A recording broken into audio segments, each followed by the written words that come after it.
Matapos ang umiinit na labanan sa museum ay ngayon na i-review na natin ang chapter 163 and 164 ng Sakamoto Days ay sa wakas masasaksiyan na natin ang pagdating ng legendary most lethal na assassin na si Takamura na kung saan ay dito talaga niya maipapamalas ang kanyang lakas na out of this world. Isang lakas na magpapahirap even sa mga kilalang malalakas na mga karakter sa seryeng ito. Kaya naman, this is Mr. Meken at huwag na natin patagalin pa, let's go!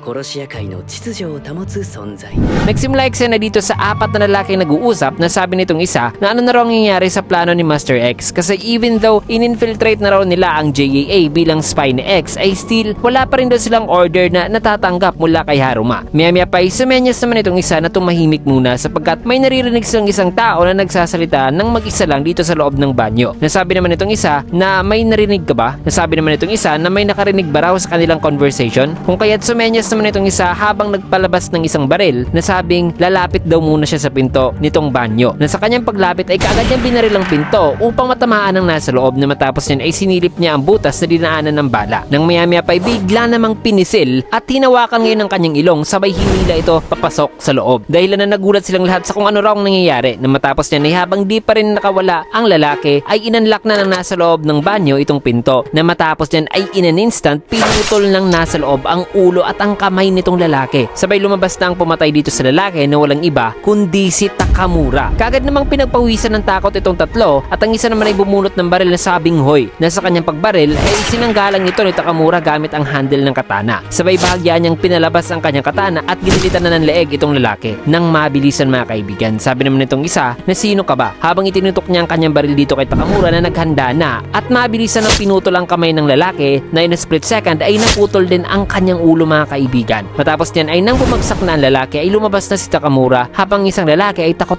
na di na lang pinansin pa ni Takamura. Dito naman kina Sakamoto ay sabi naman ng personality ni Akao na gusto mo akong manatili sa personality na to na nasisiraan na ba raw ng bait itong si Sakamoto, nabilisan na raw nito at patayin na raw siya sapagkat di niya raw mapatay-patay si Uzuki mga kaibigan. Kasi alam naman natin na every time na mag-a-attempt siya sa pagpatay sa kanyang sarili ay para bang nire-refuse ng katawan ni Uzuki na mapatay ang sarili nito. Sabi naman ni Nagumo na alam mo mukhang gagana raw yan kasi minsan ay nare-resolve daw ang multiple personality disorder sa pamamagitan daw ng pag-maintain sa isang personalidad na kung mananatili lang daw sana si Akao na in charge sa katawan ni Uzuki ay nag-agree naman dito si Sakamoto mga kaibigan na habang nagsasalita pa si Nagumo ay may napansin naman si Akao na parang nagre-resist na sa kanya ang katawan ni Uzuki. Nasabi naman sa kanyang isipan na wala na raw time pa. Sabi naman sa Sakamoto na at this point ay hindi niya raw gustong patayin si Uzuki at si Akao. Nainis naman si Akao at kinelyo nitong si Sakamoto na sabing inis na raw siya at punong-puno na raw siya dito kay Sakamoto na kung siya raw ang magti-take over ano raw mangyayari kay Uzuki. Sagot naman ni Sakamoto na kung babalik ka sa pagiging Uzuki then papatayin daw talaga si Uzuki. Pero kung mananatili lang si Akao sa katawan nito na naka-in control then wala raw dapat na mamatay dito. Sagot naman ni Akao na gusto niyo akong manatiling buhay bilang si Akao sa katawan ni Uzuki. Mga siraulo kayo na kung pwede pa lang daw yan of course ay gagawin daw talaga niya yan. Di naman sumagot si Sakamoto na sabi naman ni Nagumo na Akao sa ngayon ay manatili ka na lang na habang nagsasalita pa itong si Nagumo ay bigla namang may announcement na isinagawa rito sa buong museum na sabing emergency, may JAA emergency announcement daw. Nagtaka naman si Nagumo at tinignan ang kanyang cellphone at may kita ang larawan nilang tatlo ni Sakamoto at Uzuki. Sabay sabi ng announcement na ang former JAA member daw na si Kei Uzuki, ang former order member naman na si Taro Sakamoto at ang former order din na si Yuichi Nagumo ay isa na rong special class A extermination targets dahil sa sabuatan daw nangyari nitong tatlo na papagsakin ng JAA. Kaya dapat napatayin daw kagad nila on-site itong tatlo kung makita man nila ito. Nagulat naman si Shin sa announcement na si Usaragi ay napatingin naman habang si Shishiba ay napasabing Nagumo. Ano bang nangyayari dito? Dito naman kay Asaki ay sabi niya na wala raw makakawala. Wala raw ni isang tao ang makakatakas dito sa museum. Sabay may kita si Asaki na nilapitan na ng kanyang mga tauhan. Dito naman kay Nagumo ay sabi niya na ito raw ay kagagawan daw ng chairman ng JAA na bakit umabot pa raw sa ganitong desisyon ang chairman na si Asaki. Maya-maya pa ay may napansin naman si Nagumo pati si Akao na sabing Sakamoto. Si Sakamoto naman ay nagtataka din kasi may napansin din siya kaya sabi niyang Uzuki sapagkat sa itaas pala ni Sakamoto sa upper floor na glass floor ay may kita si Takamura. Kung kaya't pinagpawisan naman dito si Nagumo at kinakabahan na mga kaibigan nang nakita niya ngayon itong si Takamura sapagkat hiniwanan ni Takamura ang glass at pumagitna na rito sa tatlo na matapos niya may kita naman ang pagkagulat at takot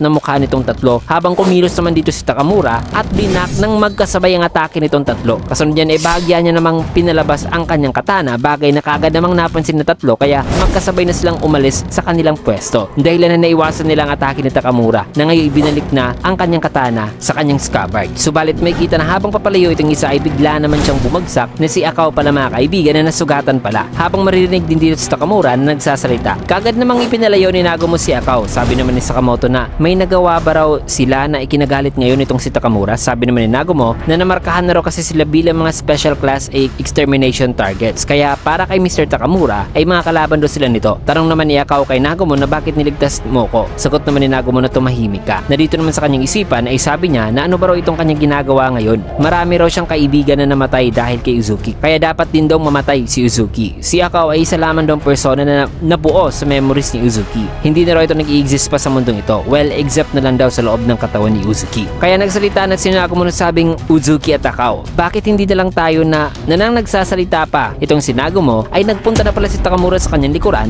na nang sasabihan na sana ni Sakamoto si Nagumo ay nagawa na pala itong maatake ni Takamura na naputol pa nga ang kutsilyo ni Nagumo na sinubukan sana niyang i-block ang atake nito. Kung kaya habang papabagsak na ngayon si Nagumo na sabi sa isipan nito na seryoso ano ba talagang ginagawa ko? Kung makikita raw siya ngayon ni Akao ay siguradong tatawanan daw siya nito sapagkat makikita na ang katana ni Takamura mga kaibigan ay papaatake na kay Nagumo para tapusin na ito. Nabuti na lang ay kaagad namang kumilos si Sakamoto kaya inilipat ni Takamura ang kanyang atake sa kanyang likod na kung nasan si Sakamoto nakapwesto kanina. Makikita naman si Nagumo na hinang-hinana habang si Takamura ay nagsasalita pa rin ng mga gibberish na mga words mga kaibigan. At makikita na naiwan pa ni Sakamoto ang kanyang salamin sa dulo ng katana ni Takamura mga kaibigan. Na matapos niyan ay nagpunta na pala si Sakamoto sa kabilang side at makikita na pumayat ito mga kaibigan at papahanda na ng isang sipa na nakapag-land naman at nagawa niya ngang mapatarsik itong si Takamura na tumagos pa sa pader. Subalit nakaapak naman si Takamura sa isang bus at naghanda na naman. Sabi naman dito ni Nagumo kay Sakamoto na umalis na raw ito. Kahit na nabawasan pa raw ito ng timbang ay mapapatay pa rin daw siya ni Mr. Takamura. Nasagot naman ni Sakamoto na tumahimik ka. Sinusubukan ko mag-focus dito. Na habang nakafocus si Sakamoto ay nagpunta na pala sa kanyang likod si Takamura na nakahanda na sabay trinona niya mga kaibigan ang kanyang katana at inatake si Sakamoto na naiwasan naman ito. Pero makikita na nahiwa ni Takamura ang isang poste mga kaibigan. Isang napakalaging poste na ngayon ginamit ni Sakamoto upang makabuelo at makagante ng isang sipa na na-black ulit nito gamit ang scabbard. Na matapos niyan ay inatake niya ulit si Sakamoto ng isang atake na humiwa sa malaking bahagi ng museum. Napatras naman si Sakamoto na sabi sa kanyang isipan na kumpara raw nung nasa order pa raw siya mga kaibigan ay mas malakas pa raw si Mr. Takamura kaysa sa kanya noon. Sabay makikita si Mr. Takamura na naganda na ulit. Dito naman kay Kashima ay sabi niya na ano parang nangyayari? Ang buong museum ay yumayanig daw. At habang nagtataka siya ngayon ay makikita naman itong si Gako mga kaibigan na ang kanyang mga kamay ay nagtitwitch na. So kung sakaling magigising ngayon itong si Gako ay isang rematch talaga ang mangyayari sa kanila ni Takamura. Sa gitna pa na nangyayaring labanan ngayon sa magkaparehong strongest assassin sa JAA history na mala Gojo at Tsuko na talaga ang matchup nito. Subalit masasaksihan lang natin ang Sakamoto versus Takamura at iba pang bakbakan sa susunod na chapter kasi dito man natin tatapusin ang video sa last panel na ito. Kaya naman kung gusto nyo yung video, kinigit a like, comment, follow, subscribe na rin for more videos like this. Maraming salamat and see you guys again on my next